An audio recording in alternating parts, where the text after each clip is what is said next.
In terms of results, it was a perfect preseason for the Golden State Warriors, 6-0, capping it off with like a 50-point win over the Los Angeles Lakers on Friday. But in terms of actually learning about the team and what the Golden State Warriors have this year, lineups that they're going to mesh together, what truly did we learn? We answer that on today's Locked On Dubs.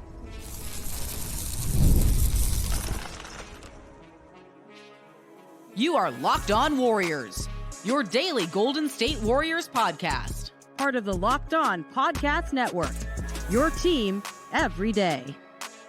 What is good, everyone? It is game week for the Golden State Warriors. NBA season is back as they open things up with the Portland Trailblazers on Wednesday. And Locked On Warriors, part of the Locked On Podcast Network, your team every day, is the place where you go to get your daily content. Matt Kolsky joins me, formerly at 95.7 The Game. He did Warriors Post. Now does some work for KNBR. I'm Charlie Walter, worked with Kolsky at 95.7 The Game, was sports talk host there. That's the flagship for the Golden State Warriors in the Bay, and also covered the team and their championship run in 21-22 for CBS News Bay Area. Today's episode is sponsored by Gametime. Download the Gametime app, create an account, and use code LOCKEDONNBA for $20 off your first purchase.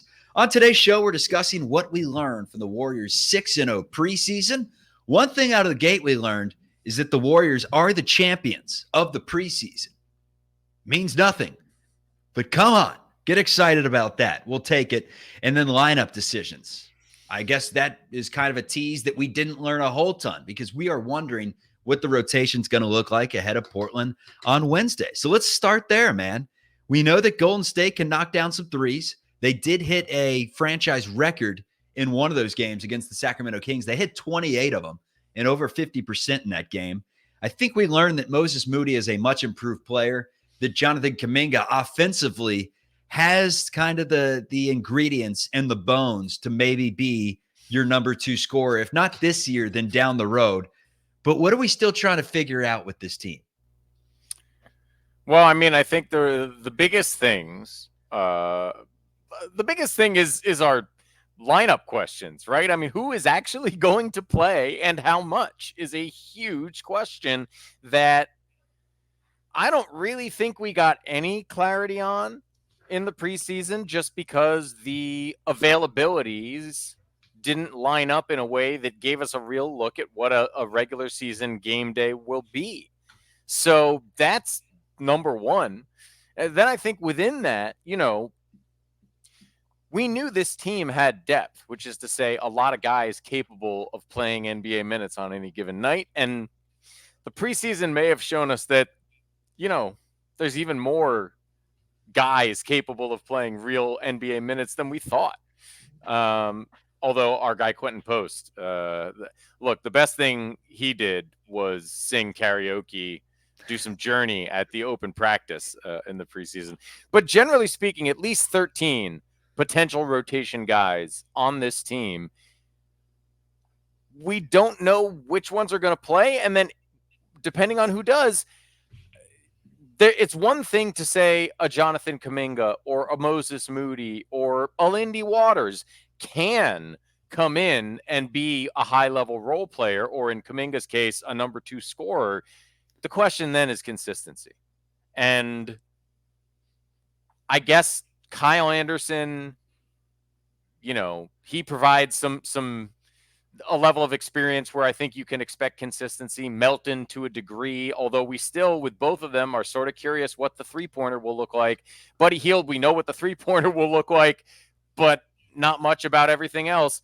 All the young guys, we haven't seen them do it for an extended period of time in real minutes. So that's a huge question for me. What is also a question is the Los Angeles Lakers' depth, I would say. That was the last game that the Warriors played, Friday night, final preseason game. Matt Kolsky wanted to see his dress rehearsal.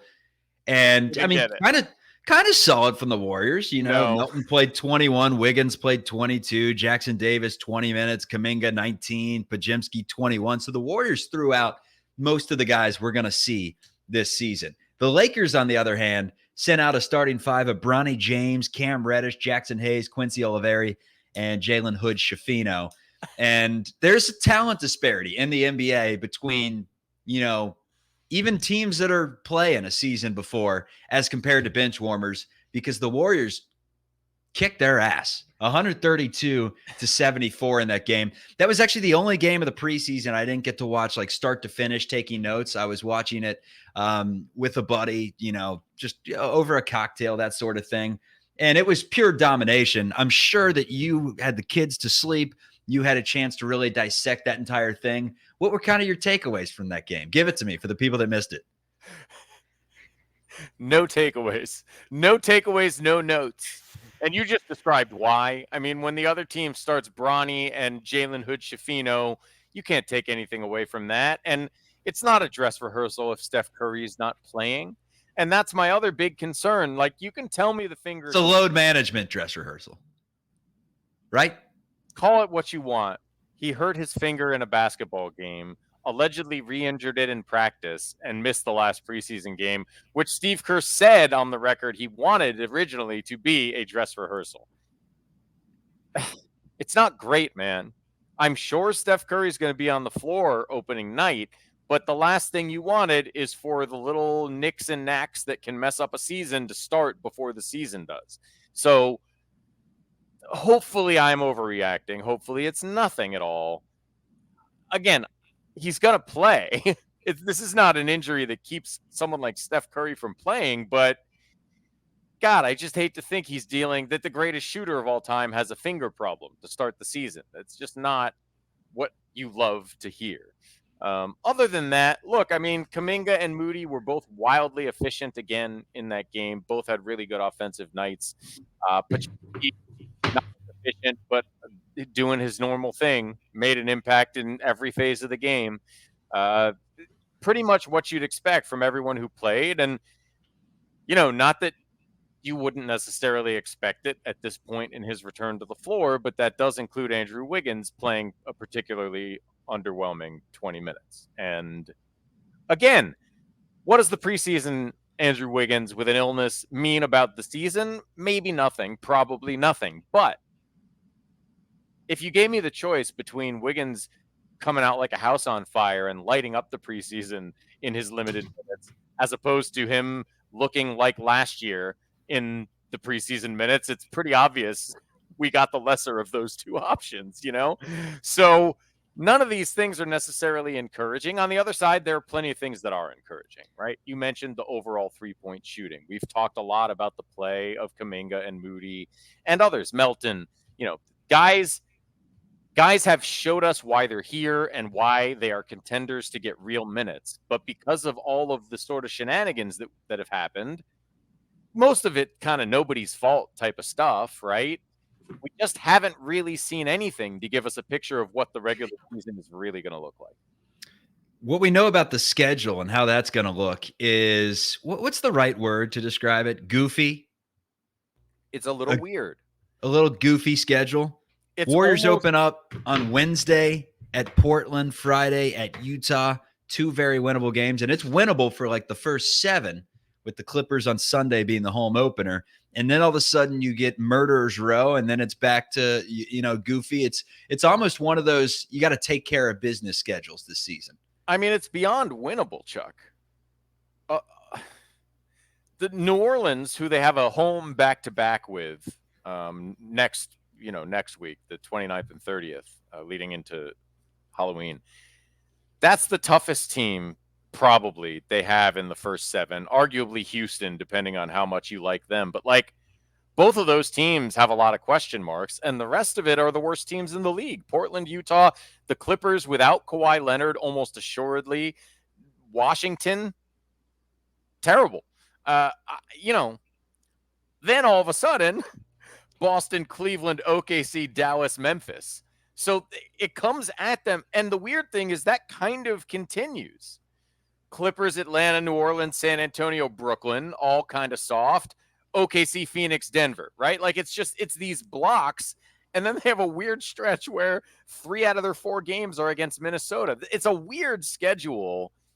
And it looks, the Warriors historically have had some slow starts.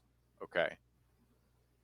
I think this is the sort of season where early on there's the potential for having them look great for a week and then rotten for a week, based in part on the level of opponents that they're facing. But if they don't get off to a good start in these first 2 weeks, then those fluctuations, end up being from above to below 500 instead of from 5 games above to 2 games above, back and forth. You know what I mean? And that difference matters. So to eyeball the schedule, you have to think getting minimum 5 of the first 7 is important for this team. Little news to get to, or I guess lack thereof, after the Warriors signed Moses Moody, or extended him rather, to a 3-year, $39 million deal, they decide not to come to an agreement on a contract extension with Jonathan Kuminga. So we'll have to wait for that this offseason. Kuminga can earn himself a whole lot of money with some good play this upcoming season. When we return, we have a little soundbite from Steve Kerr talking about the depth this season. And then I'm going to put Coach Kolsky on the hot seat. He's going to bring out the clipboard and tell you how many minutes each player is playing this season. And you leave in the comments on Coach Kolsky's performance there. That's coming up on Locked On Warriors. Halloween lets us have fun with what scares us. Whether it's, for me, it's Michael Myers, man. He'll get me every time. Whenever I see the paper mache Michael Myers in front of a yard, I just think to myself, there's someone in that costume underneath the paper mache, and he's ready to walk about 2 miles per hour. And somehow I trip over the shoelaces and he gets me. No, I'm running away from Michael Myers. You kidding me? But what if those fears don't involve zombies and ghosts? What if those fears sometimes are just talking about yourself and getting out there what needs to be said? If you're thinking of starting therapy, give BetterHelp a try. It's entirely online. It's designed to be convenient, flexible, and suited to your schedule. If you fill out a brief questionnaire, you'll get matched with a licensed therapist, and you can switch therapists at any time for no additional charge. Overcome your fears with BetterHelp.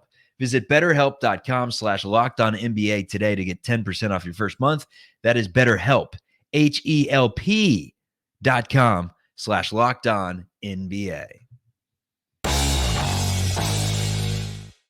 I can tell you right now, Lindy Waters has had a fantastic camp. I think he's second on our team in plus minus over the course of the training camp games. Guy can help us win a game. Those are the only 2 guys I would tell you right now are not going to be in the rotation Wednesday. I've told them both that. They know that. That leaves 12. Yeah, I forgot Kyle Anderson. Yeah. So there's 12. So we have a great problem on our hands. We have an incredibly deep team, but just do me a favor when you write, after Wednesday night, your stories about the game, or if you ask me after the game why I didn't play so and so, just ask, or please tell me who I should have taken out of the rotation, and then I'll have more clarity. Yeah, I'm trying to find the obvious that we learned this preseason. And the one obvious is that Moses Moody can play on this team and should play on this team. There's bodies everywhere. So I think rotations game to game are going to change. Kerr's even mentioned that some nights this guy may go off X, Y, and Z, and you may see none of Buddy Hield. And then another night it may be the Buddy Hield experiment where we see, 25 from Hield on 8 3-pointers and a made free throw. He was fouled on one of those threes. He doesn't miss his free throws. Hield is easier to envision that way, right? Because it's easy to picture, throw Buddy Hield in for 3 minutes in the second quarter. If he goes 0 for 3, that's it. If he goes 3 for 3, he's playing the rest of the game. You know what I mean? That's that. Fluctuating Buddy Hield minutes seems easier to picture. I just don't know how you do that to Moody again. I really don't. I would rather see it. I love DeAnthony Melton. I love Pods. I'd rather see it happen to either of them. Melton's the one that makes sense because of injury, right? So you can manage Melton. Yeah, load manage him. He's already been out once this preseason with back tightness. You give him a day off here and there, and it's Moses Moody and Brandon Bajemski's turns to shine. And then it's Hield one night, Melton the next. That's not a terrible idea, to the extent that you can manage it that way. But it is it is going to be fascinating to watch early. And it's interesting that of all the many, many things we love Steve Kerr for, and all the things that make him one of the greatest coaches of all time in this sport, he's always taken some flack for the way he manages rotations. So, this is a real challenge. Your meritocracy. That's what I want to know. If your meritocracy and you throw everything out in prior years and it's just based off what we saw in the preseason and what you think is going to be true come this regular season, because obviously you can't base everything off just one preseason, or if that's the case, then Moses Moody is your premier guy with how he looked. He almost led the team in scoring every single game, right? Move over, Steph Curry. But from what you kind of saw this preseason, have heard this offseason, saw last year in the way that you see certain players developing, what is your minutes rotation? I'm going to throw a player's name at you. You're going to come back with minutes. Steph Curry. Done some how many math minutes? Early. There's no math. So here's the thing. You could be completely off and someone will tally the totals up and they'll say that's physically 1,000% impossible for that many players to get that many minutes. So it's just a guesstimating game. But All right. Steph Curry, how many minutes is he getting? Are we am I the coach deciding this, or are you You're the asking me coach. to predict what Steve Kerr will do? Get your clipboard. It's your coach Kolsky. Okay. Coach Kolsky. Formerly spent 9 years as an assistant at Wake Forest. Was ran off after a scandal where he gave someone $5,000 worth of Denny's gift cards. For it. Oh, come on. Yeah, Okay. yeah, I'm sorry. He's now with the Warriors.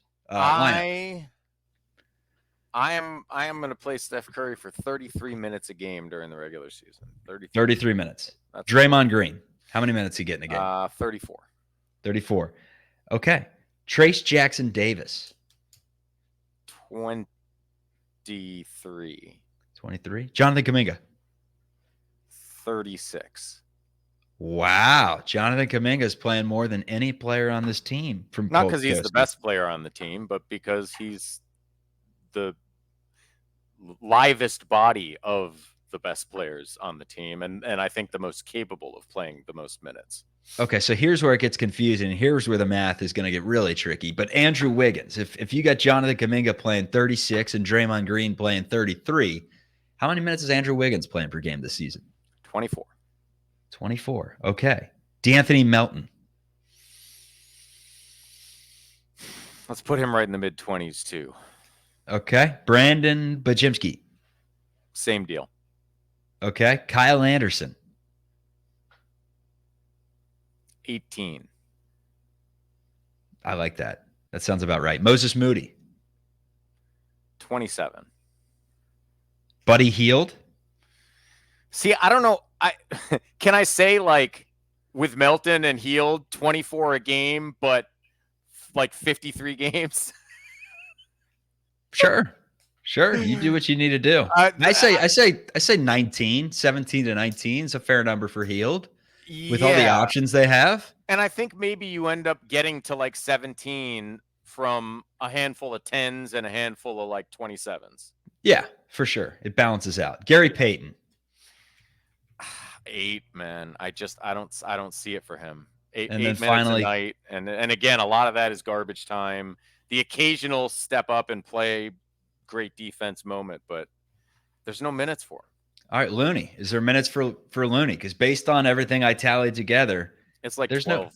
There's no minutes. Night, probably. It's like 12 left. So a listener that, he's going to be able to calculate that right in his head. He's going to say, Kolsky, Coach Kolsky, what are you doing? You're having 6 men on the floor sometimes. That's physically impossible. How the hell is Steve Kerr going to fit these square pieces or the circle into the square? No, we have not mentioned Lindy the opposite Waters. peg. Square Yes. peg, round hole. Yeah. Square peg, round hole. Yes. Yeah, it's not even so much square peg, round hole as it is like you've got 30 nails. And he's like, but there's really, I only need 20. There's only space for 20 nails here. And you're like, no, all 30 nails are going in, you son of a gun. I don't care what you say.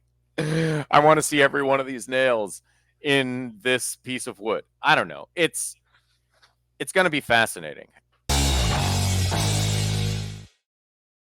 NFL fans, you can start the season with a big return on FanDuel, America's #1 sportsbook. So when you get a hunch during the middle of the game and you think you know the next play that's coming, you think the Golden State Warriors' next basket is coming from Kevon Looney, and it's plus 1,100 odds, you can get the stats, you can get the play-by-play to see whether Kevon Looney put it in the hole because you're just betting in blind faith. That's always the way to do it, right? And you can do it all on the same page where you place your bets. You'll get started with $200 in bonus bets. That's guaranteed. It's when you place your first $5 bet. Bet 5, get 200 back in bonus bets, guaranteed on FanDuel.com. You only have hours left, about 48 hours to get in the ticket.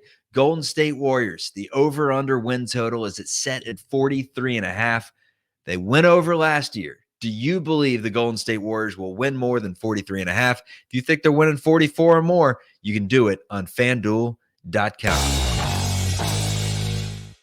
It's kind of running down some of the things that we learned about the Golden State Warriors in the preseason. I really liked what Trayce Jackson-Davis brought to the table. Had a double-double in one of the games with 10 and 10, 12 and 5 his last game against the Los Angeles Lakers. Trayce Jackson-Davis was kind of, I want to say disrespected a little bit this offseason because we were talking so much about the Warriors needing to play small and, having to slide Draymond Green over to the center position. And it almost implied to me that maybe Trayce Jackson-Davis isn't viewed as a starting center consistently in this league. But you mentioned like 25 minutes a game this season. If Looney could plug in the other, I guess at that point you're asking Loon to play a lot. But if Trayce can get it up to 30 minutes, you're not asking much of Draymond Green at the center position. You're playing him where he wants to play, which is the 4. Did Trayce show you enough to think that the Warriors can, win at a high level with him as a starting center in the NBA? I think they can. I think we've talked about some names, right? And for me, what Trayce has shown us this preseason, and this is more or less what I thought going in, is that those names that are sort of borderline, the Robert Williamses of the world, there's no need to do that because on any given night you could get that out of Trayce, right? Yeah, he's 6'9", but he plays really vertical. He's a good leaper. He blocks some shots. He is a deterrent. He's not going to be Rudy Gobert in there because he's 6'9", but he plays good defense on the interior. And if you don't have someone that's going to be 7 feet, then might as well be Trayce, right? You don't need to make a play for another mid-tier undersized center, which is nice, because I think certainly there were arguments made that they did need a guy like Robert Williams during the offseason. And I think Trayce, for me, says, no, we don't. But I also think if there was somehow an opportunity to add somebody who was 7 feet and a more explosive player, a Miles Turner type, if you will, I don't think Trayce is good enough for that sort of thing not to interest the Warriors. To deter you. Yeah. And I mean, it's their weakest position of depth because we thought that maybe Quentin Post was someone that could spell some minutes at the NBA level this season. Can he? Based on what we saw, I don't think at a high level. I don't think you're relying on Quentin Post to come up in a meaningful game and play impactful minutes. So with that being said, between Looney and Trayce Jackson-Davis, you're an injury away from being screwed, from being legit screwed. Or what you're going to have to do is play small A or B, during the season, go out and get someone to an Exhibit 10 or one of these contracts to where all of a sudden you're like, how the hell did they pull this off? So here's an interesting thought experiment along these lines for you that I was thinking about the other day because I heard, one of the basketball podcasts I was listening to, somebody made offhanded mention of Brook Lopez potentially being on the market. Obviously, Brook Lopez is very old. Okay. It's what, 36? At least. Older? I didn't check, but and I don't know what the contractual situation. So I don't know if what I'm about to say is even strictly possible, but I think some version of it would be. Let's just say for the sake of argument. 36. Okay, perfect. Good job. You could trade Trayce Jackson-Davis straight up for Brook Lopez. He's 7 feet tall. He can protect the rim. He can give you a body against the Jokic's of the world. He can shoot the 3. but he's 36. You doing it?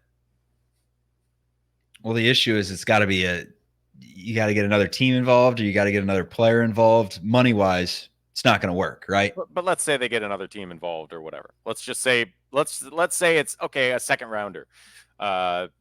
Trace and a second rounder for Brook Okay, Lopez. tell me this.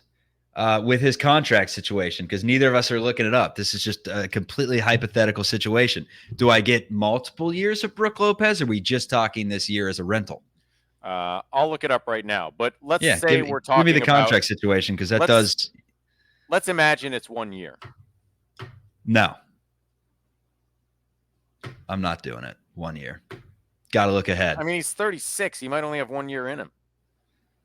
He's still playing at a pretty good level. I mean, if you're talking a rental in terms of like literally you give them Trace for 1 season, we get Brook for 1 season, and then we just swap completely back, which is impossible because that's not how it works. I would say yes. But in terms of like what you get in the future, I'm keeping Trace. He's unrestricted. If he doesn't retire, he'll re-sign for a minimum. How's that?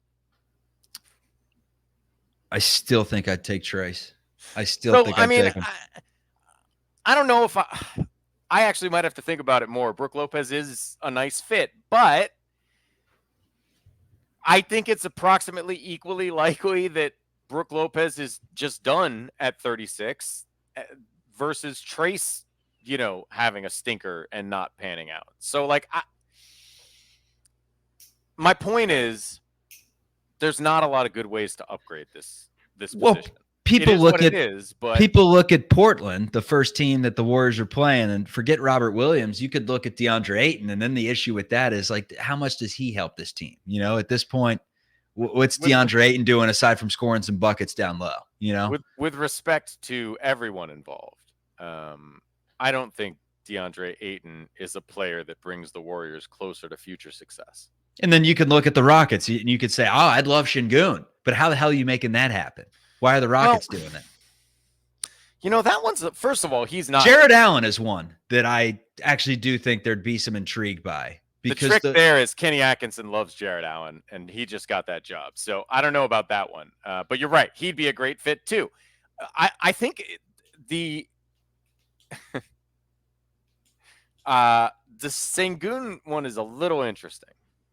Now, first of all, he's also undersized. He's not 7 feet tall. He's maybe 6'10". He's got maybe an inch on Trace. But the ceiling on what he can be is much, much higher. He, at least in terms of passing ability and like understanding IQ, he is a great fit for the Warriors. But I'm not sure he's a better defender than Trace Jackson-Davis. In fact, I would venture to say Trace is the better defender. So, and that one that would probably have to be a significantly bigger trade, because even if he is on the outs with the Rockets based on the way they want to play, which I think is faster and, more run and gun than what he ideally would be a part of, they know he's good. Like Trace might fit what they want to do slightly better in some ways, but like it's quite clear who the better prospect is. So I think it'd be a lot harder to get him. Would he change the Warriors' ceiling? It'd be very interesting. That I hadn't heard that. I don't know how available he'll be. Probably not very, but it's an intriguing name. Maybe they like Wiggins as a run and gun, wing depth. I don't know. We should do some research on whether Şengün is considered a trade possibility from the Houston end. It's the Portland Trailblazers hosting the Golden State Warriors on Wednesday, the season opener. No more preseason. Warriors took care of business there. Warriors took care of business there, man. 6-0 in the preseason.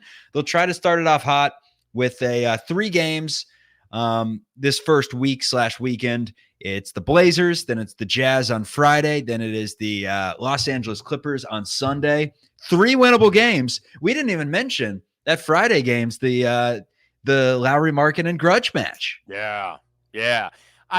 if Steph Curry has any, I can't do that bit. I'm sorry. Steph's going to drop 50 on his head. Let's do that. Okay. Oh, you didn't want to play here? Oh, you like Utah. Here's 50. Yeah. you get a 3 and you get a 3. I'm going to hit one over you, Sexton. I'm going to hit one over you.